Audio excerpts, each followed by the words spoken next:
Jason, can you ask me to stop annoying your son? Jason. Liam, stop annoying Joshua.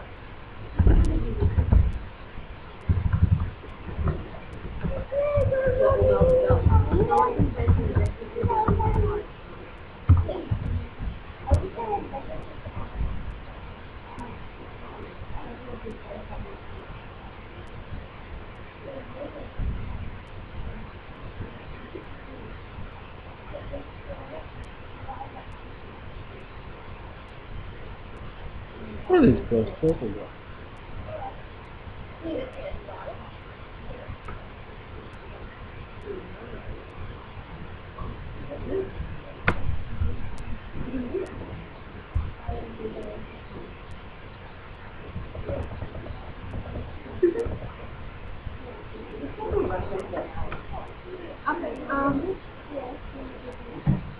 Alright everybody, we're about to start. You guys ready to do the first piece of paper? We didn't get a plane. We never get to play here. Yeah, well, because you guys will be... You're not here to play. You're here to learn something about Yahweh. No. I need to get my food now. I'm not.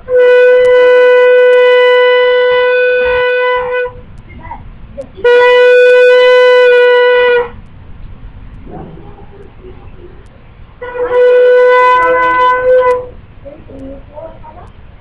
You want to know how to spell harbour? Yeah. That's not me. C-O-U.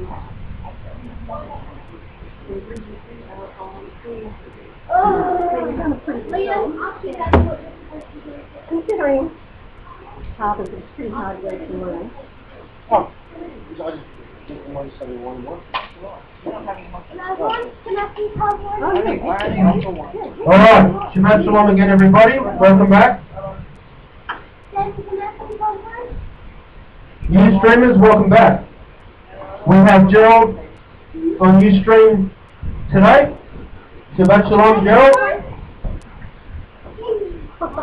We have Richard and Rhea as usual on. Shabbat Shalom to you guys. I believe Susie Bear is on. Sister Sue is on. Sue Cooper. Shabbat Shalom to you, Sue. And we have some friends of Richard and Rhea also tuning in today. Well, I have to say we've got a few things to get through today. Got some interesting things to look at, and it would benefit people greatly if you take notes, because there's just so much there. If you don't take notes, it is being uploaded to Ustream, so and we'll put it out on YouTube eventually. Okay, first things first. Halloween. All Hallows Eve. All Hallows Eve. Rabbi Rob Miller back in that Prince Temple, Texas, has been hitting Facebook quite heavily with a constant barrage of banners. This Halloween has been he's saturated Facebook very hard with many interesting banners, and this is just one of them that has come up that I wanted to show to you today. And I've just basically selected some of the ones that he's put up that I think would be interesting to share and we would get the most out of. I'm not putting every single one up today. Anton LaVey was the leader of the Satanic Church, or Church of Satan, and he once said this: "I'm glad that Christian parents let their children worship the devil at least one night out of the year." That was what he said. Last night, October 31st, the night before, excuse me, thanks Bruce, to the heathen, that evening was as is Yom Kippur is to us. So it is Yom Kippur for the dark forces, for those who choose to go down the dark path. I'm not talking about Benoni, I'm not talking about people who are in the intermediary position, but people who have consciously made the decision to go down the wrong path. That was the equivalent of their Yom Kippur. And we're not to have anything to do with it. But, in saying that, we need to all be on the same page in terms of what we are to do when confronted by it. Because I tell you now, since I can first remember when I was a child growing up in this country, it has just increased to such a large volume in popularity. You only have to go down the main street of Penrith where I live, and there are so many shops selling costumes. Even our local supermarket is decked out in a Halloween theme. I never thought I'd live to see it. I've seen skeletons sort of all decorated across the top of the registers. Even my child Joshua's daycare preschool centre has a Halloween theme, and I remember when he walked in, when they first decorated it, there was a witch on the door, and he walked in and he looked at it and he pointed and he looked at me and he said, "Scary." Kids know what's scary and they know what's good. You could argue that they have an innate ability to be able to sense what is good and what is evil over an adult whose conscience may have become seared and they have become a little somewhat jaded. So, now I have a background, before I became a Christian and then subsequently a Nazarene, I have a background of somebody who was not so much a Satanist or somebody who was into the occult, but I was very much interested in the dark things that are of a darker nature. The bands that I was into, I played role-playing games, all sorts of different role-playing games, and I pretty much watched horror movies fairly regularly, and I didn't really have much of a regard for what my eyes should or shouldn't see. Anything was open to me. And that's why I have an interest in things like cryptozoology and ufology, things like that, of that nature. And there's probably nobody, I know most of the people in this room pretty well. I know Rabbi Rob and a few others that aren't here pretty well, and I could probably say that out of everybody, I've probably got the biggest sort of predisposition to be seduced by all this stuff out of anyone. So if I can get through it unscathed, so can just about everybody I'm referring to. So, what do we do? What are we doing for Halloween? What is it all about? Where did it come from? And how should we conduct ourselves with it? Originally, it was a Canaanite celebration, and it was a changing of the guard, if you will. You had one pagan god carrying the baton during the summer months, passing the baton to the god for the winter months. And that was marked by a celebration, and it was the end of summer, the beginning of winter, called Samhain. Samhain is the Lord of the Dead. And there were sacrifices and there were offerings that took place at that time. And these slides that rabbis put together are quite good, I think. They're part of the tracts that you see get handed out. They're Christian tracts, but they're very easy to alter and actually fix up where the theology is gone wrong in some of them. Now, the customs of Halloween include dressing up, putting on a costume, going to a party, bobbing for apples, and of course the tradition of door knocking, asking residents of a home for some food, some lollies usually, and then if they don't, normally what the by-the-book custom for it is that you do something to that home. That's why you say trick or treat. If you don't give us a treat, we're going to throw eggs at your door or whatever. And that custom goes back to the time when the Druids or the high priests of this Canaanite cult, would go around to homes seeking a tribute for their god. And if one could not provide a sufficient tribute to their god, they would take the firstborn child of the home and they would offer the firstborn child of the home as a sacrifice. So if you want to reenact that, be my guest. If you want to reenact that whole process of appeasing the pagan deity, then you can pretty well much be my guest, but you'll be on your own.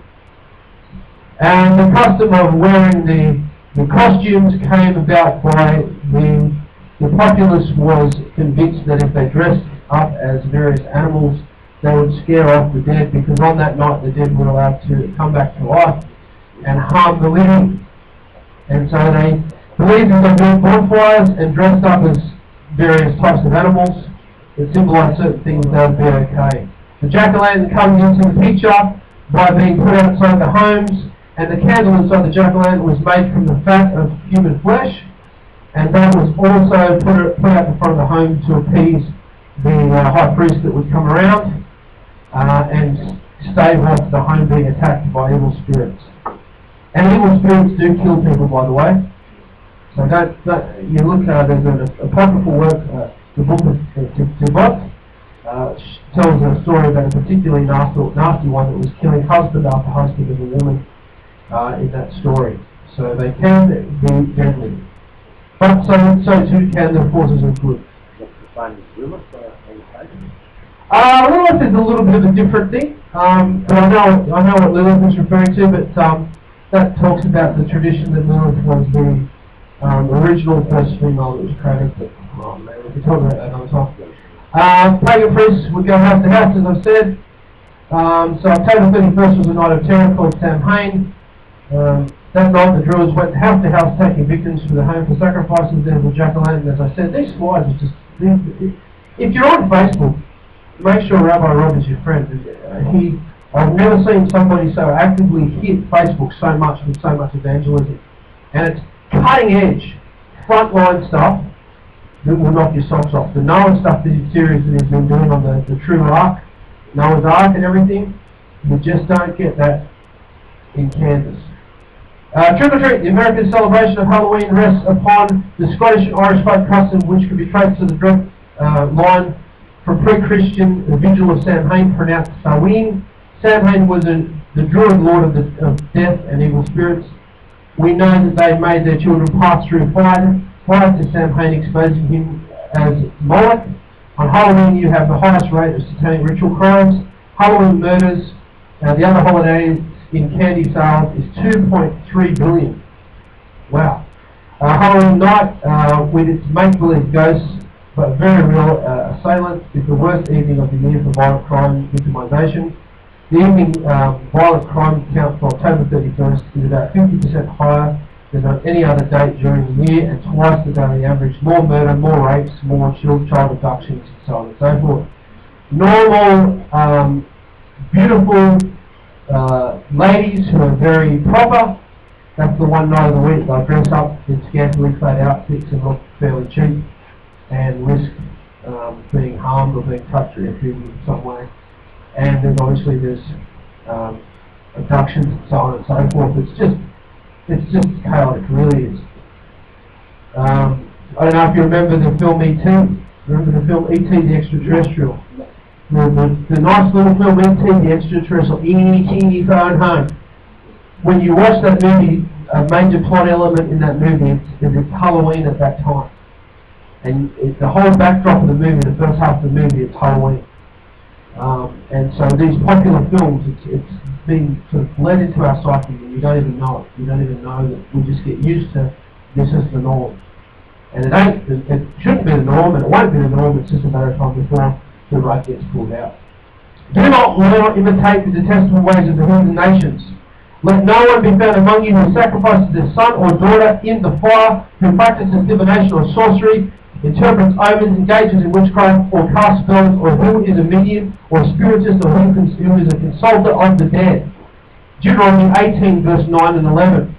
Now, I don't know if I've met many people that would offer up their children as a living sacrifice to any type of god, but I've met plenty of people that would do the custom in a parable-like way, because it's something that they're used to, and it's something they're familiar with, and it's fun, and they don't really care less where it originated from. And so as Nazarenes, we're smarter than the average bear. We don't reenact those rituals in any way, shape or form. That's what we do on High Holy Days when we do Pesach. And we want that to mean something before the Creator when we do it. And then you go and do Halloween and you go, oh yeah, I just want to go through it, it's fun, the kids have a good time, they dress up. Let me tell you, you are told that children shouldn't speak to strangers. You are told that children shouldn't receive candies from strangers. interesting how those two elements make up a very core part of the Halloween ritual, isn't it? That's going to confuse the heck out of the kids, isn't it? So we want what we do in parable, when we do Pesach, when we do Yom Kippur, when we do Yom Teruah, to have an effect for good. So when we do a pagan thing, when we observe something that is pagan, it has the same effect, but for bad. You can't have your cake and eat it. You can't go and do Pesach and want that to have something that makes an impression in the realm for good, in the divine self of you, and then go do something that is the way of the heathen, expect that not to have an impression on your divine self, or cause attributes to the destruction of the Adon Olam, the destruction of the world. You want to do Tikkun Olam, you want to repair the world.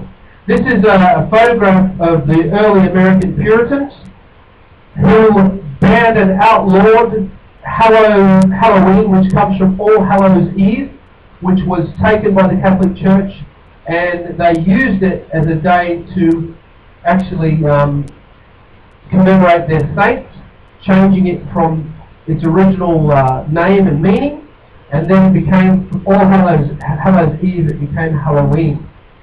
And so you see one other aspect of how the early Puritans actually got it right, who went to early founders of America.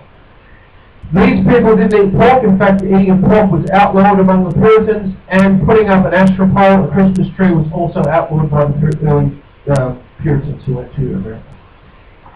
That's when they set up a town called Salem, Jerusalem. According to one record, the language of Hebrew missed out by one vote as being the actual national language of America. What is the national language of America? Latin. Dominus, well, Dominus, that's the one to say. Here is a photo of one of the earliest observances of Halloween in America, dated 1913 in Kansas. Toto, we're not in Kansas anymore. As you can see, it looks quite creepy. And yeah, so there's some of the slides that Rabbi's been putting on there. They've been very informative. I haven't even got around to watching his teachings on Halloween, but let me tell you, Rabbi Rob's got a bee in his bonnet. For the last year I've noticed he's got a real bee in his bonnet in a good way, and he's really been hammering home about a lot of these things we take for granted. He did a massive study on Valentine's Day. His teaching was called The Real Wolf Man. It was very powerful, and he unturned just about every stone you could possibly think of, exposing the observance of Valentine's Day to its true roots, and that just blew my socks off. And he's been kind of doing that for the past year. Goodness knows what's going to happen when we hit Christmas. I'll be changing the name of Facebook to Rabbi Rob Book. Halloween, the word Halloween originally came from the medieval England's All Hallows Eve, the Eve of All Saints' Day. Its pagan origins can be traced to Celtic festival of Samhain, a night for witchcraft, 2 Chronicles 33:6, and he caused the children to pass through the fire in the valley of the son of Gam-Hinnom, which became Gehenna, which is also a name for what we would call hell. Also, we observed times and used enchantments and used witchcraft, and dealt with familiar spirits and with wizards who wrought much evil in the sight of the Lord, of Yahweh, to provoke to anger. And that's from the King James 16:11. And there we have it, ladies and gentlemen. I hope that was of some use to you. I hope it was informative in some way. If that's provoked you to have a little bit more of a look-see about what Halloween really is, please go to agadatbrisk.com and click the links there to the Ustream broadcast. Don't go to agadatbrisk.com.au, that's us. Just go to agadatbrisk.com and you'll go to directly, when you click Ustream on their website homepage, it will take you directly to the current teaching, which is one on Halloween. So, if you get somebody knocking on your door, you can just be very polite and say, no, we don't celebrate that custom. It has pagan roots. Sorry about that. And you can just gently close the door to people. What you'll have is you'll have very young kids that look very cute in their costumes, they look so nice, and one's dressed up as Tigger, and their parents will be standing back from the door, and they'll be making sure that everything's okay. So if you want to be rude and slam the door, it's just rude. I don't want people being rude. I want people being polite. Yeah. And if it's an adult, you've got you know, go by the Spirit, and maybe you can give them a bit of a sermon if it's a couple of young adults. Okay, let's get into the teaching today. Please get your book of your scriptures open to the book of Acts.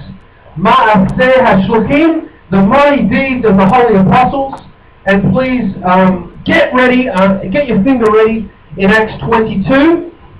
We're still in Acts 22, and probably not get your finger ready because your finger's probably going to get sore, because before we actually look at the close of chapter 22, and please bear in mind that the reading from chapter 22 into chapter 23 flows right on, because we have Shaul taken, he's now in Roman custody, and then he gets taken from being in Roman custody, although he still is in custody of the Romans, but he's taken before the Sanhedrin in chapter 23.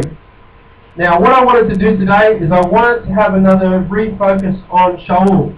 I think it's high time we have a look at the Apostle Paul, who the world calls the Apostle Paul. Rabbi Silas chronicles of the mighty deeds of the sent ones, otherwise known as the book of Acts. Who's Rabbi Silas? If you don't know now, I give up. Rabbi Silas is Luke. It documents the principal area of the greatest concentration of the Ruach HaKodesh. That's what the book of Acts is doing. It's not focusing on people, it's focusing on the greatest concentration of the Ruach HaKodesh on people and how it's affecting them and where it's taking them. And how people who are doing what they should be doing interact with the Ruach HaKodesh and how it's causing them to interact with the world around them. Does everybody understand that? Excellent. All right. The chronicle begins with the Ruach HaKodesh's pouring out in a highly concentrated form on a finite group of devout individuals, and this incident we would call ground zero of the Nazarene movement. The work then follows the various strands of those who receive the greatest influence as they move outward geographically to sift Israel from the nations. Are we clear on that? Amen. Before long, a key individual is introduced into the narrative who literally steals the show, and his name is Shaul of Tarsus. Let's start by first examining the popular name Paul. The word Paul is a transliteration of the Latin word Paulos from the Greek pakos, meaning little or literally midget. The name Paul was applied to him as a slur. It would be similar if I decided to call Shemiza the Pisa. That's not a very nice name. So Shemiza, also known as Shemiza the Pisa. That's not very nice. Her name was given to her by her parents. Her parents probably stayed up all night thinking about that name. They had another idea, my goodness. Still, it is a lovely name. I don't know what it means, but it's a lovely name. And when you meet somebody, 9 times out of 10, they've got a name that was laboured over to some degree by the parents. It's Yiddish, is it? When in doubt, just say it's Yiddish. The name Paul was applied to him as a slur. It is not attributed to him around the time of his conversion, nor was it given to him by the Almighty. After it emerged, the name Paul emerged after he started preaching Yeshua as the Mashiach. In Acts 13:9, section A of verse 9, it says, "Then Shaul, who also is called Paulos, or Paul." Then, Shaul, notice the then he was called it, then, also, not instead of, also. His real name Shaul means,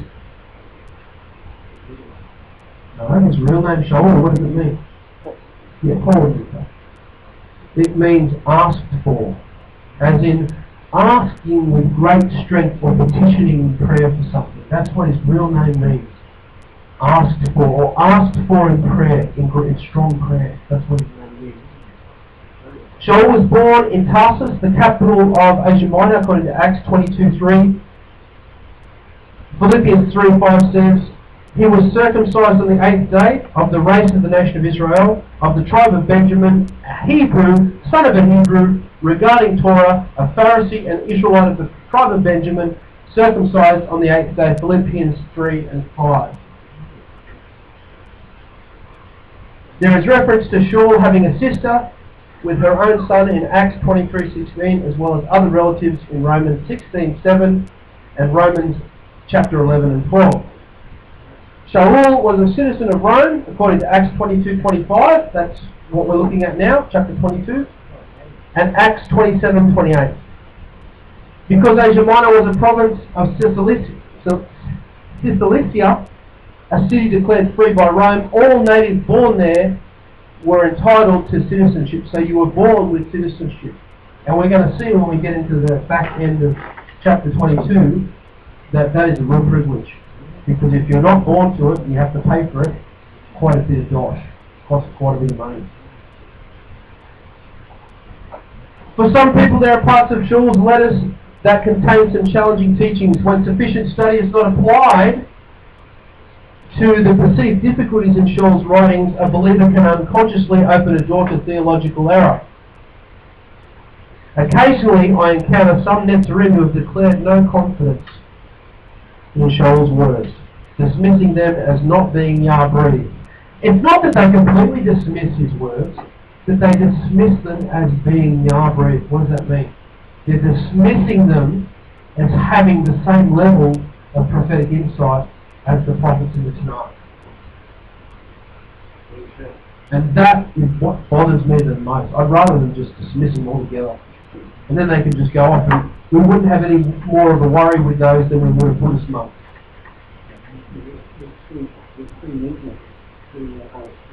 David said there's three movements that are splitting with it, three sectarian divisions within the Messianic movement. Is that? Yes. Yes. Yes. Yeah. Well, that's true, and what we'll see in a minute, we've really always had that problem. I don't think that's something new, but you're right. You're absolutely right. Yeah. Sorry, did you say the Carol? Yeah. Carol's not believing Yeshua. No, in ancient times they didn't believe in Yeshua at all. Today you have Karaites that do believe in Yeshua. You know what's interesting, Danny? Today you have Karaites that don't believe in Yeshua, but they will still fraternize with Messianics. We're having a heavy record, we should find examples. We'll try not to mention anything. I gave you right. Currently, that's what's happening, Danny. But in ancient times, that wasn't the case. Karaites were not accepted as a king beside Yeshua. Okay, let's move on. Occasionally I encounter some Netzarim who declare no confidence. It's through this that it's compelled me to encourage some Netzarim to reevaluate their stance on considering Shaul. My desire, as I am sure is the desire of my Heavenly Father, is that the body be equipped with a sharper understanding of this extraordinary apostle's teachings. And that's what I want to do before we launch into this look at Acts again. It's important to establish that Shaul never set up a church or promoted any type of foreign religion to Judaism. It's very important to establish that. I'll say that again. It is important to remember that Shaul never set up a church, and he never came to set up a foreign religion.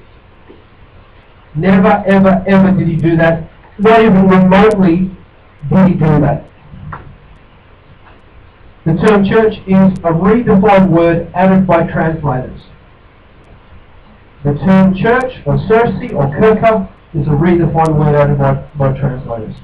The dictionary gives the origin of the word church as the Anglo-Saxon root Circe, which comes from the name of the goddess Circe, the daughter of the sun god Helios. He was worshipped on the venerable day of the sun, otherwise known as a Sunday. The Greek word ecclesia is appropriately translated as congregation, assembly, or collection. You could say that ecclesia is best translated as assembly of called out ones from the nations. if you really want to get down and dirty with what it means.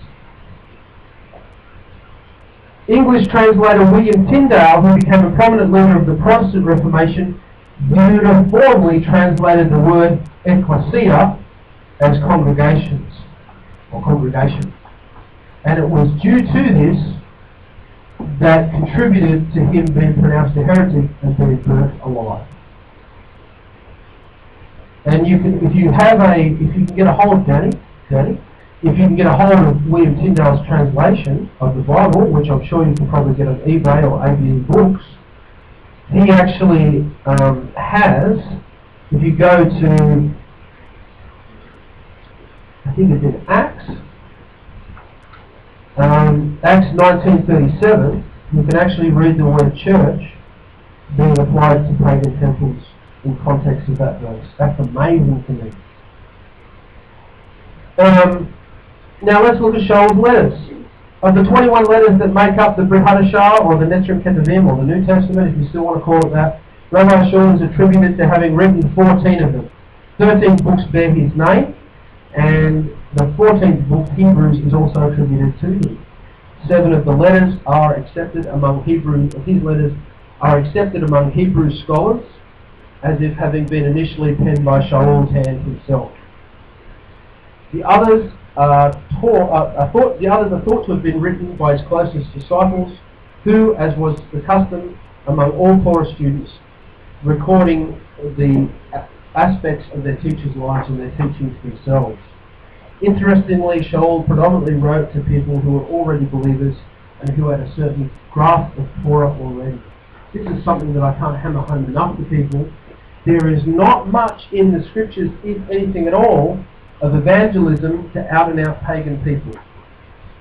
All we are doing is we are going among the Goy, we are going among the nations, and we are preaching a message, and if there be Israelites among those nations who think they're members of the nations and are not, hear the message, will recognise their master's whistle and come out. So when you start chatting with if you start chatting with an atheist, don't waste too much of your time. You're chatting with somebody who is an atheist. That is somebody who is not really, shouldn't show up on your radar. Sure, be polite with them and say a few things, but it's not worth, Rabbi Rob uses one word when you come across an atheist that wants to discuss scripture and debate with you. You ready for it? Here it is. Next.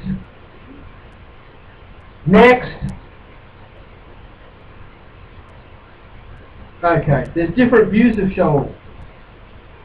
There are two dominant views of Rabbi Shaul's ministry. The first is that he taught salvation comes by grace alone, and you can find how that's alluded to in Ephesians chapter 2, verses 8 and 9. While this sounds true, it takes human effort to maintain obedience to Yahweh's commands in order to receive unmerited grace, to bring about salvation. The grace-only crowd tends to view diligent observance of Yahweh's command as an ongoing attempt to acquire salvation by human effort. Furthermore, this outlook encourages advocates to have a lukewarm attitude toward obedience because all sin is supposedly covered by grace. The Paul Talk grace philosophy is also an anti-Torah teaching that is principally used to support replacement theology, which is a view that presents the church as a new and improved spiritual Israel. Advocates of this view consider commandment observance as legalism at best and Judaizing at worst, an act considered by the church as severing one's connection to Messiah. Can't believe it. Just crazy stuff. The second view is that Shaul was just a plain old heretic. In Judaism, this is called one who leads the nation astray. The heretical view is usually held by Orthodox Judaism. Although a Jew can hardly be blamed, Shaul is constantly presented by Christianity as a Torah-hating grace junkie who turns his back on the Jews and goes exclusively to get Gentiles to stay as Gentiles. Problem is, neither view is correct. Shaul taught perfectly in line with the Torah and Messiah Yeshua's words. Did Shaul teach against the Torah? The claim that Shaul was a Torah breaker still amazes me, particularly since, having delved into Acts so thoroughly as we have these past 26 weeks or so, People defending Shaul need to remember these things. Ask for particular instances for the anti-Paul or anti-Shaul individual of his breakages of Torah, and where he taught people to break away from the Torah. Now what you will get is you will get isolated verses, usually drawn from Galatians. Isolated verses, usually drawn from the book of Galatians, snatched out of context and used as sound bites to prove their arguments. When they do this, ask to have the verse read in the context of what's being said. And you will get a book that upholds the observance of Torah. But when you pull anything out of context, many passages in Scripture, you can pretty much spin them any way you want, and you can't do that. You cannot do that. And this is what the school of Hillel taught, which we're going to look at later. Okay, so he's a Pharisee according to Acts 23:6. He is depicted as observing a Nazirite vow in Acts 18:18, circumcising a companion in Acts 16:1 and 3, attending synagogue on Sabbath in Acts 17 verses 1 and 2, making talit or talatot in Acts 18:3, and observing high holy days, Acts 20:16, 1 Corinthians 5 and 7. Sounds very much like somebody who's keeping Torah to me.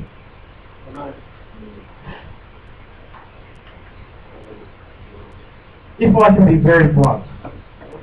Can I be blunt? Yes. If you deny Shaul's teachings as holy writ, you deny Messiah. It's hard for me to take Netzarim seriously. I'll say that again. It's hard for me to take Netzarim seriously to even doubt Shaul remotely.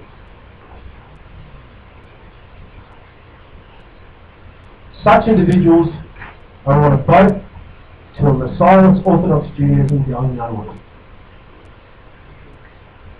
You might as well put a sign above their head and say, I don't study hard enough. I don't allow the Spirit to lead me when I study. I study to scratch my own itching ears. Rabbi Shaul was an extremely intelligent, driven and adaptable Pharisee. He was denied sleep, starved, beaten, stoned, flogged, shipwrecked and imprisoned. Many of his travails came from bandits, his own countrymen, Gentiles, and even fellow Nazarenes. In the face of all this, his mind never loosened from the task at hand. From his first letter to his last, he remained a constant vessel for Yahweh. The controversy surrounding some of his more intricate teachings should never be attributed to poor scholarship of the author, but a lack of spiritual maturity in the reader. Shaul's expression, rightly dividing the word of truth, in 2 Timothy 2:15, was related to the three levels of understanding the scriptures called Pardes. Pardes is an acronym for the words Pashot, which means simple meaning of the Torah, Remez, which means the implied meaning, Drash, which means the allegorical meaning, and Sod, which means the hidden meaning. This he learned in the school of Hillel. The Rabbi Hillel passed this practice of deciphering Torah onto his son Shimon, who later passed the mantle on to Gamaliel. Gamaliel was Shaul's teacher according to Acts 22:3. Now, the Pardes, I want to make this very clear. The Pardes, Hillel didn't come up with that like it was a new idea. There was always the concept of Pardes, of these levels of understanding Scripture. Hillel merely gave it a name. It's like Kabbalah. Kabbalah was not born out of medieval Jewish mysticism. Kabbalah was always, but it was given its name. It was given a name, and it was given its sort of identity, if you will, around the 11th, 12th century. It's believed that Adam was taught the hidden secrets of the Torah. So technically, Adam was a Kabbalist. But the name, the application of the name, and how we define somebody who studies Torah and has a work of that high nature, came much later, came back 11th, 12th century, possibly a bit earlier. Is everybody getting that? So you're saying Kabbalah is a form of study. It's studying the Torah on such a high level that it's You see it bandied around Hollywood, like Madonna doing. yeah. A whole heap. Yeah, you have a lot of Doing it, so yeah, you have a lot of celebrities that are into Kabbalah. Kabbalah is popular amongst celebrities because it is a mixture. The form of Kabbalah they're doing is a mixture of witchcraft and Torah. It is, and in doing any type of witchcraft, you can receive a cause and effect out of it. There was a lady who was taught how to deal with oppressive people in her life. And a witch told her, who I knew also, told her to write their name on a piece of paper and put it in the freezer. And these people that were oppressing her will cease. And it worked. It is witchcraft. and as such, it's then suitable to study being a form of mysticism, but then you break it down to that verse in Deuteronomy. Yeah, no, it's Kabbalah when mixed with practices that are distorted and twisted is witchcraft and should be avoided. And what I'm saying is celebrities like Madonna and Demi Moore, Britney Spears, other celebrities, there's some male celebrities that are into it as well. These guys are really trying to get into the kingdom by some other door. And that's all they're doing. That's all they're really doing. The study of Kabbalah is something that kind of begins to enter a person's study about their 40th year of Torah study.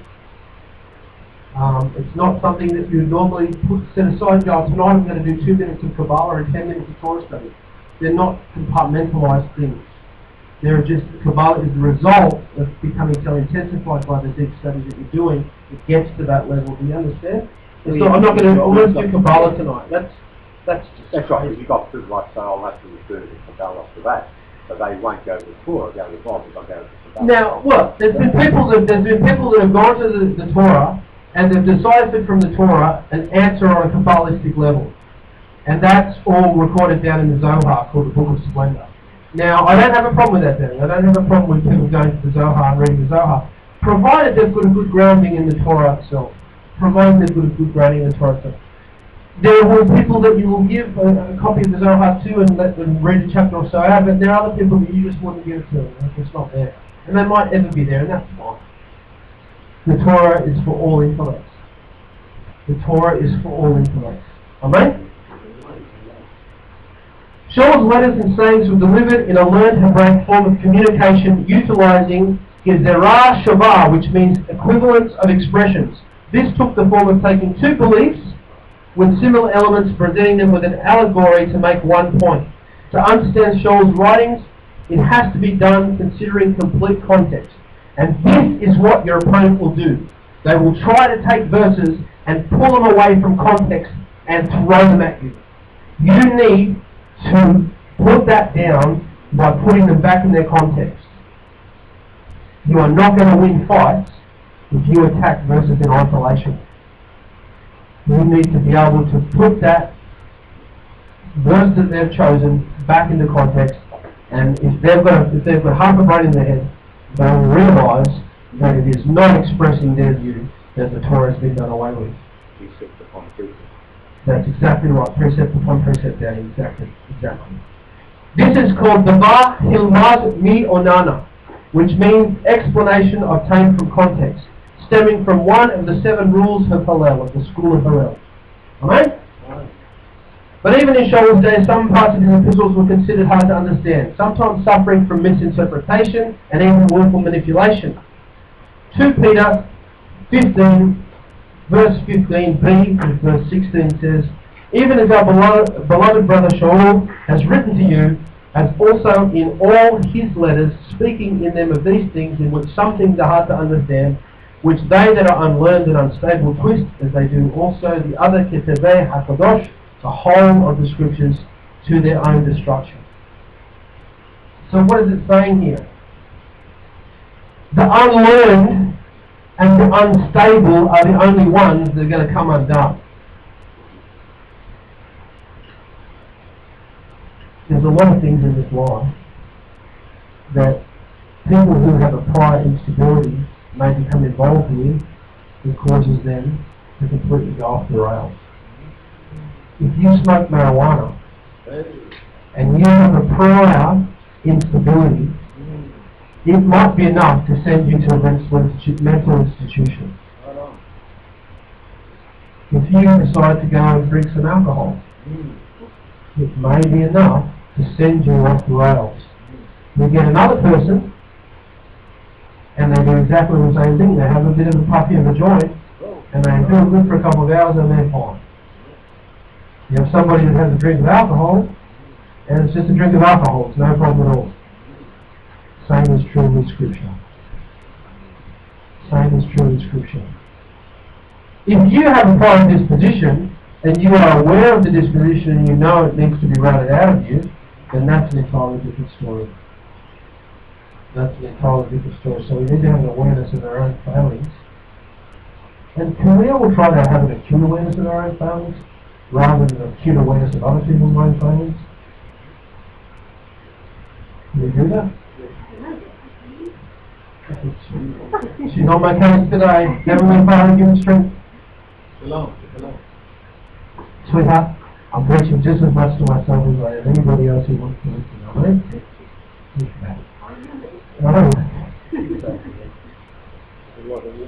No, people can always do everything, Drew.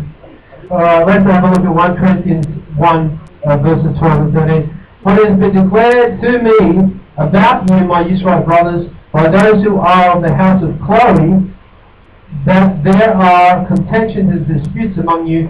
Now this I say because some among you say, I am of Shaul, and I am of Apollos, and I am of Kepha, and I am of Mashiach. Is Mashiach divided? Has Shaul been impaled for you?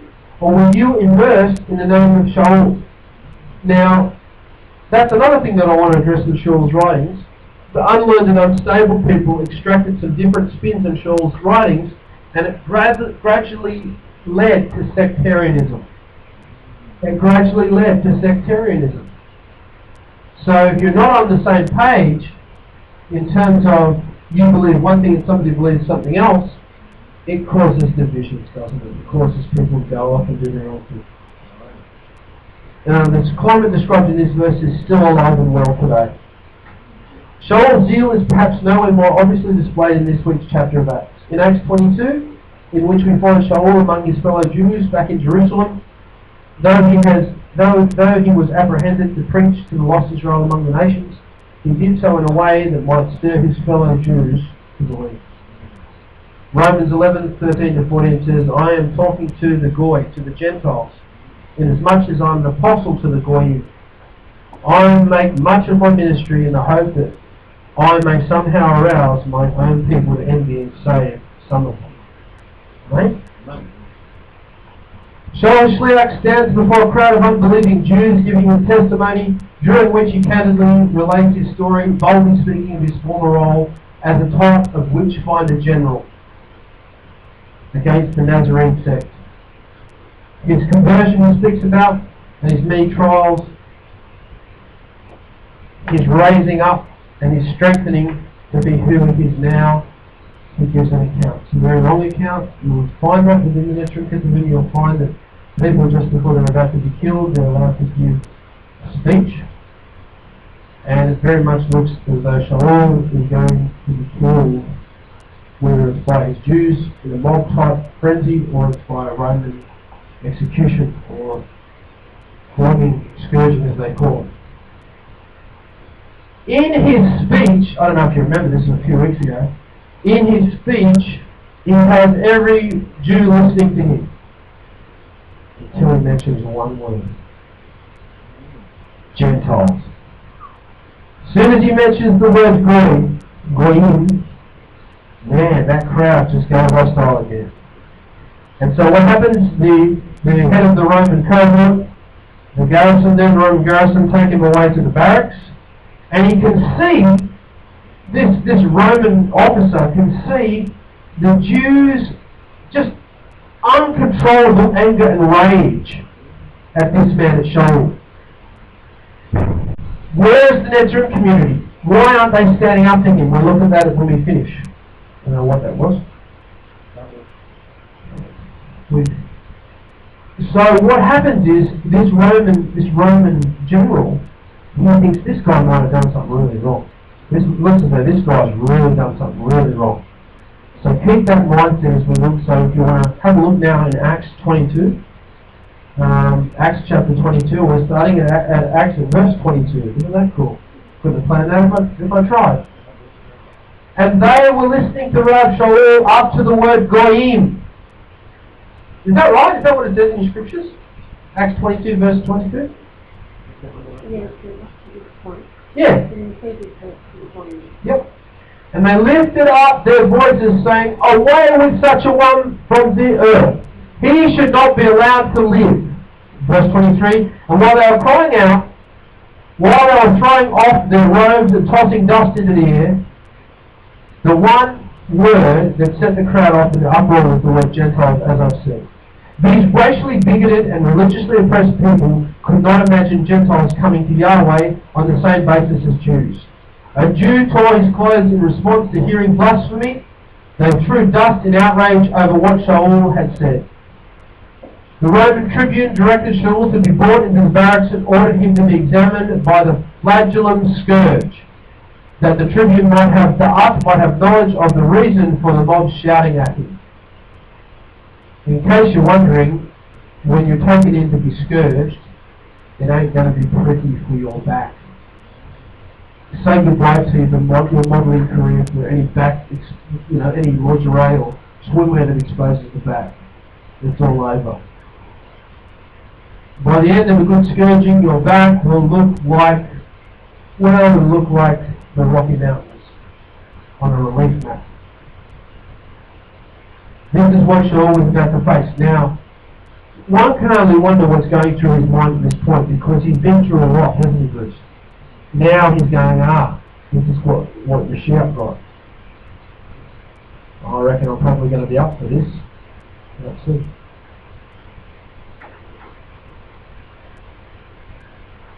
By the way the crowd reacted, the commander must have thought Shaul was guilty of a great crime. Scourging was used on slaves or aliens to extort confessions or to determine the truth concerning a situation. Rabbi Shaul experienced Jewish synagogue beatings and beatings with elector's rod, but never had he been scourged. It was done with leather thongs into which pieces of metal or bone were woven. This was the kind of beating King Messiah Yeshua suffered. It often led victims to death and would usually scar or maim the person for life.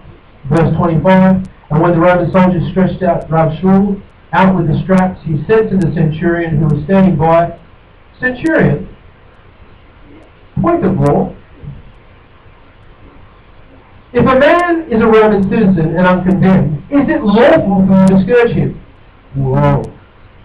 So just before he's about to have this scourge raised and slashed across his back, he has just dropped the bombshell.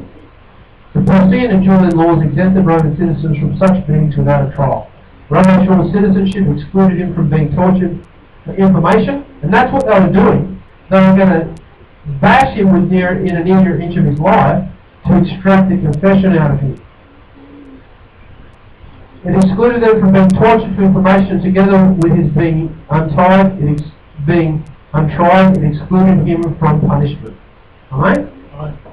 Verse 26, and having heard this, the centurion approached the tribune and reported, saying, what are you about to do? For this man has Roman citizenship. 27, and having approached him, the tribune said to Rav Shaul, tell me, are you a Roman? And Rav Shaul said, Ephim, which is Latin for yes, certainly. And the tribune answered, it cost me a lifetime of money for me to acquire my Roman citizenship. And Rav Shaul said, but indeed I have been born a Roman citizen. Now that Roman person, tribune, his whole stomach would have sunk at that point, because this guy has actually been born with citizenship. He, in a sense, he's more of a citizen than the tribune. Immediately then, the ones about to examine him drew back from Rav Shaul. Also the tribune did the same, for he was afraid, learning that Rav Shaul is a Roman and that he had been bound, and that he had bound him. So this tribune now was liable for actually perverting justice. So his head was now on the chopping block, as was everybody who was underneath him. So the tables had turned. And then on the next day, desiring to know something definite about why Rav Shaul was accused by the Yahudim, the Jews, the tribune released him and ordered the Rashi, Kohanim, the chief priests, and all the Sanhedrin to be assembled. Then, having brought down Rav Shaul, the tribune had him set before them.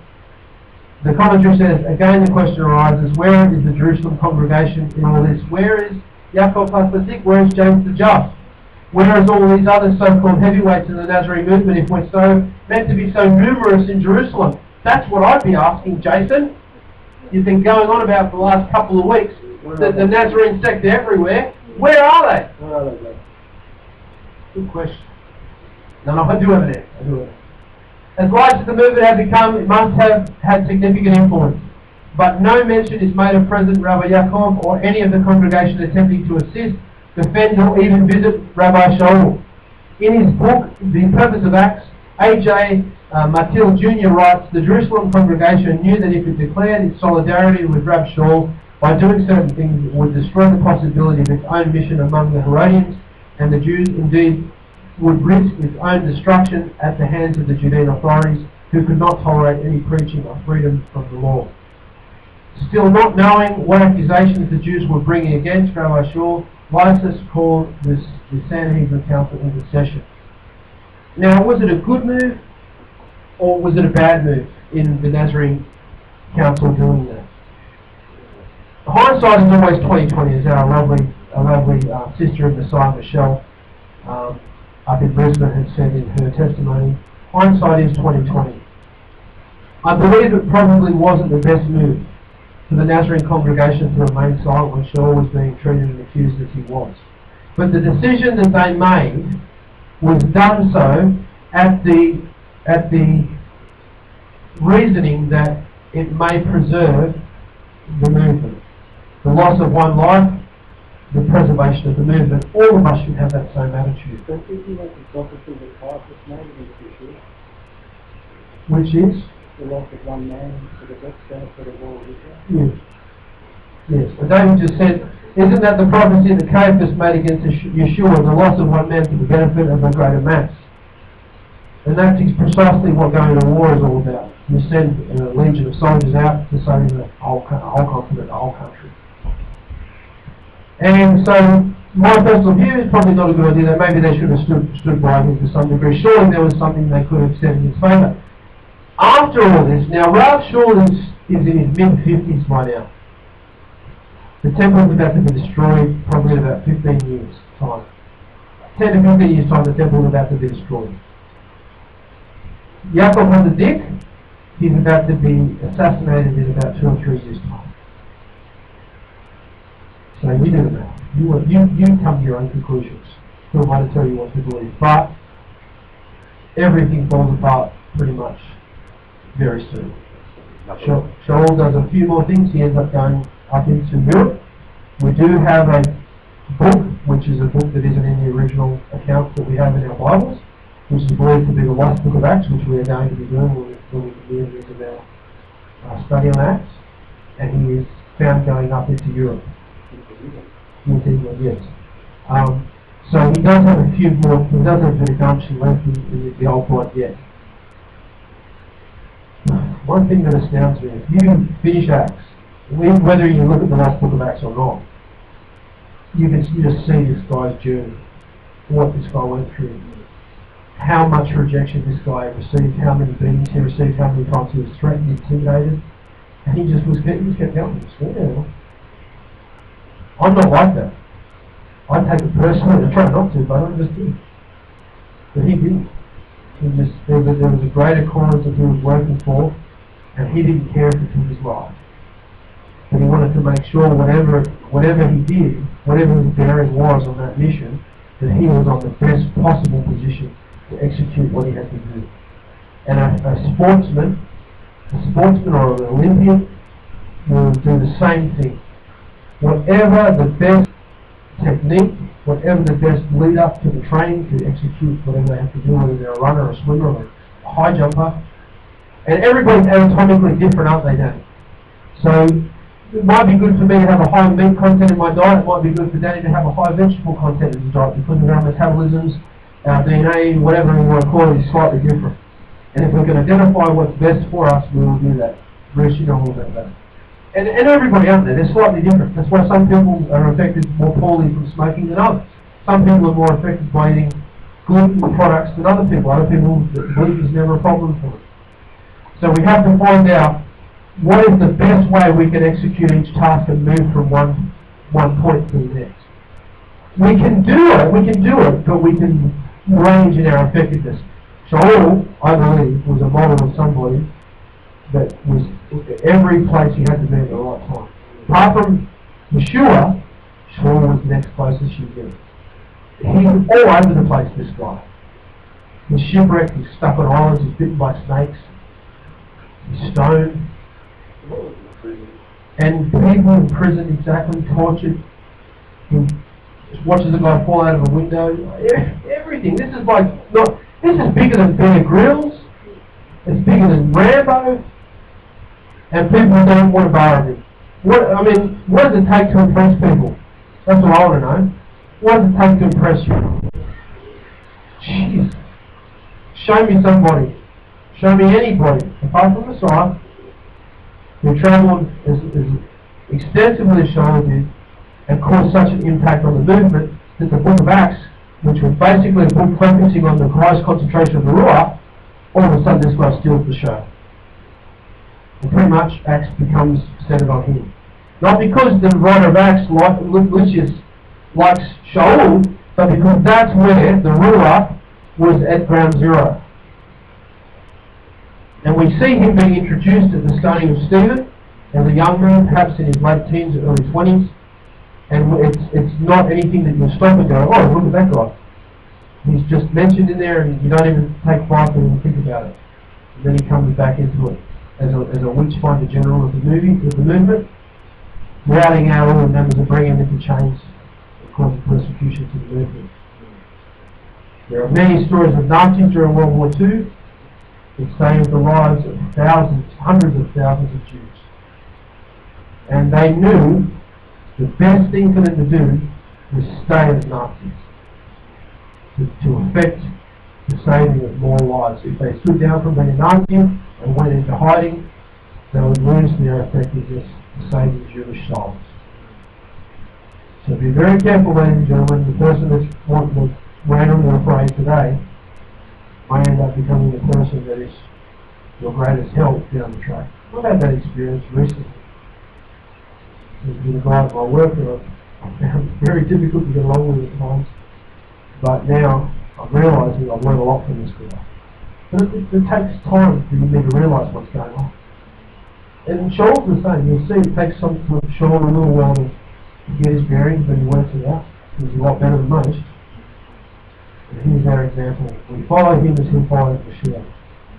So are you ready for chapter 23? When we have a Sanhedrin, we're standing before the Sanhedrin. We have a Sadducee side of the Sanhedrin. We have a Pharisaic side of the Sanhedrin. We have 2 competing sects within the one Sanhedrin. Added to that confusion, we have Nazarenes sitting within the Pharisaic sect. So it gets really complicated, gets really... but you see how Shaul handles himself upon questioning, and he really throws the cat among the pigeons.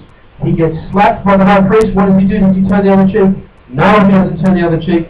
You'll have to come along next week to find out why he doesn't turn the other cheek. And if you want to know what a whitewash wall is, remember he turns to the high priest, he says, how dare you hit me with a whitewash wall? If you want to know what a whitewash wall is, you'll have to come next week. Are there any questions or comments? Another way of looking at it too is Paul was recognised as a Gentile apostle.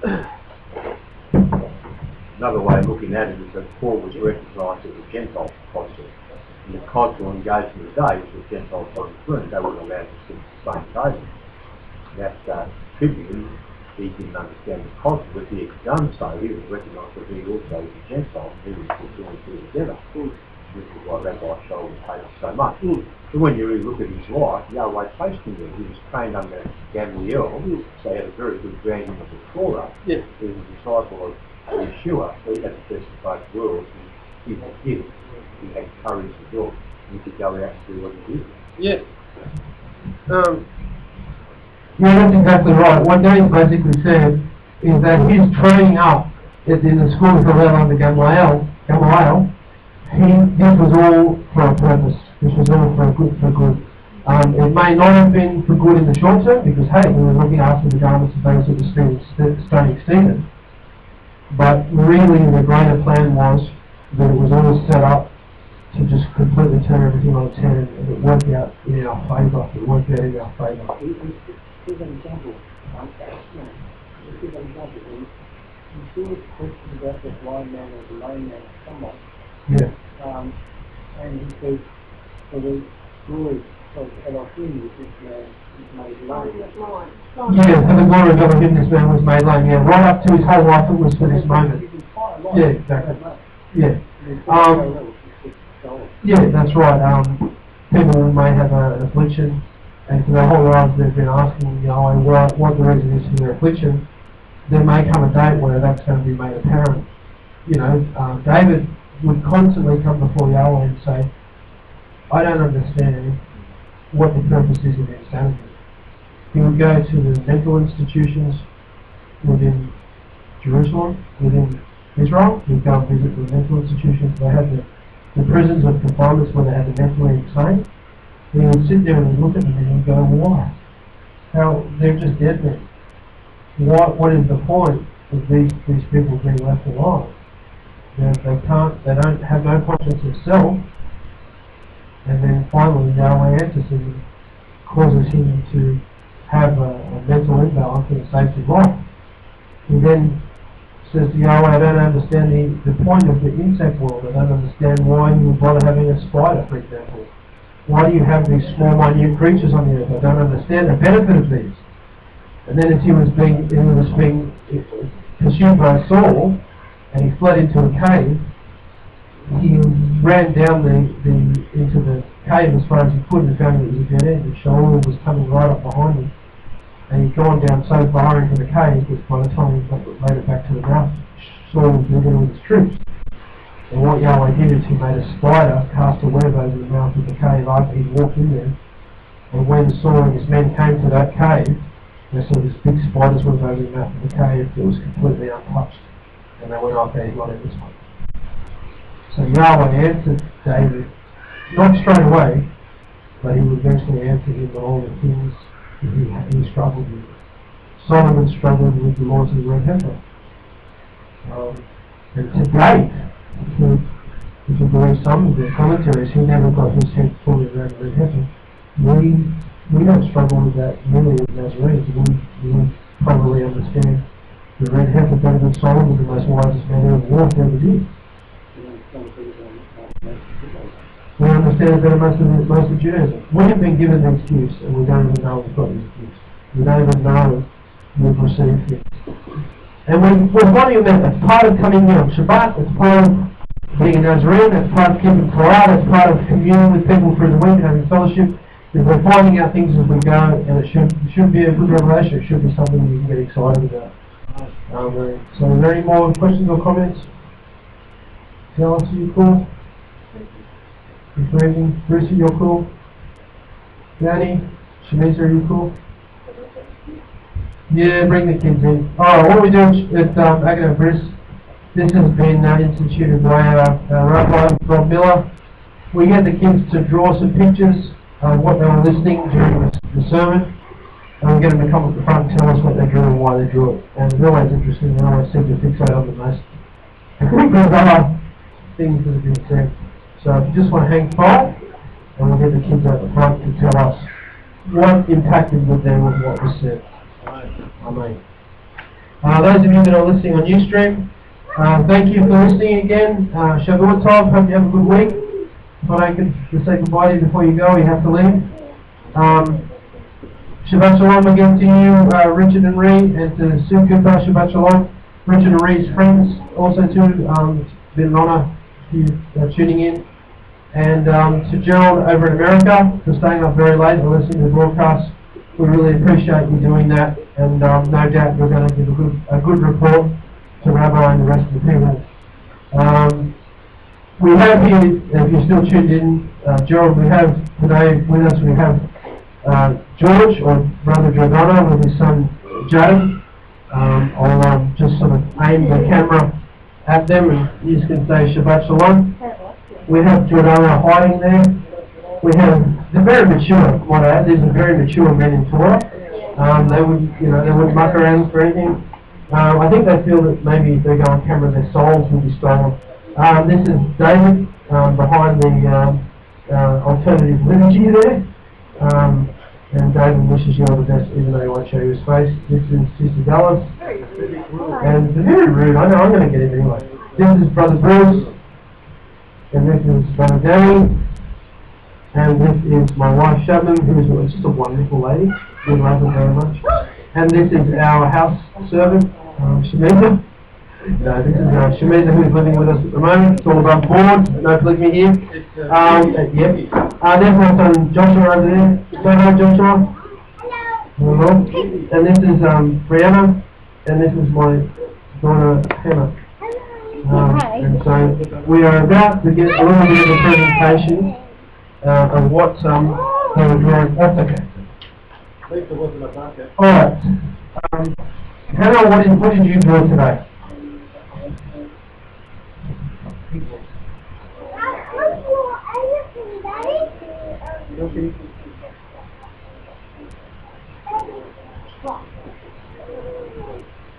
Alright, Hannah drew a picture of her and Georgie, and I think they're trick-or-treating, so yeah, we have to have a bit of a discussion about that, but something about there's a scary place there, isn't there? Joshua's scary at school when I'm picking him up. And it's not good to do it. Oh, there you go. What else have you drawn, sweetheart?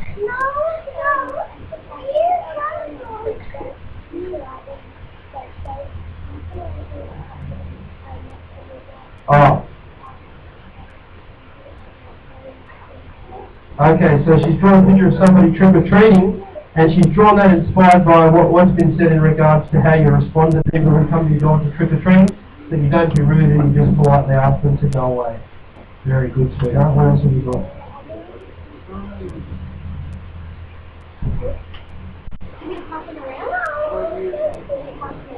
Yeah.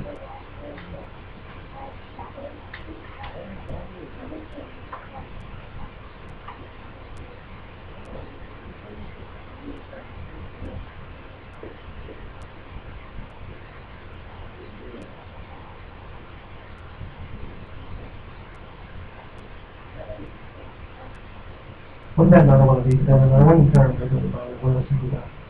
She was naming for...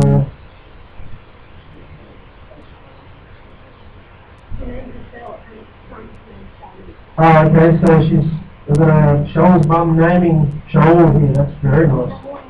And there's another one. Hannah's not sure why she did that one. Hopefully it'll come to her. Please hand that one around. And what's this one, sweetheart?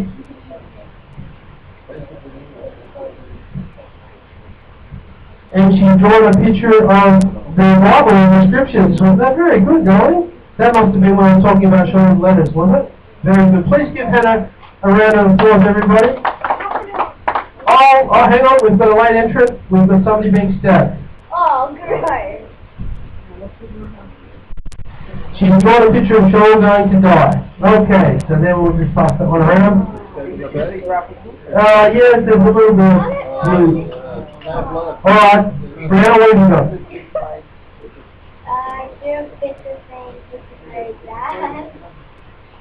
Alright, this is very, very bad. Okay, she's drawn a picture of people doing Halloween and how you shouldn't do it. And she's drawn lots of blood dripping down. So again, we want the theme of blood there. If you bad to scare people on Halloween. There you go. It's bad to scare people on Halloween. Oh, there's another one. Oops.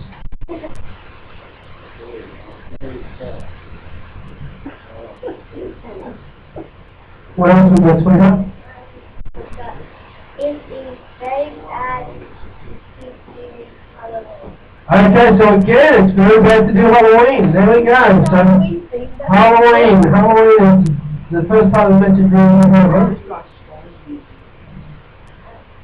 I drew a picture of Not before we started our preaching of marriage. I really cookies. And there's a picture of Snow White there. Alright, give the kids a good round of applause. Oh, I see that one. Oh, we have another late entrant. What have we got, Yoshi? Funny places. Yeah! Funny faces! Yay! Very good. And I do. Thanks, Joshua, and please hand that around. That's a funny faces. For those of you who feel that there's I'm a bit of a killjoy, there is always Purim. So if you still feel like you want to dress up as Catwoman or whatever it is, that's Purim. So Yahweh doesn't sort of take all the fun out of our lives. So, What is here? Purim is not for a little while yet. It's actually coming up before Pesach. It's our next high holiday. No, Pesach is our next high holiday. And then I think it's after that. So there you go. Alright! Show what time, everybody! Shabbat shalom. Alright. Oh my God. Let me just... Get back here. Thank you, Dave. Very good.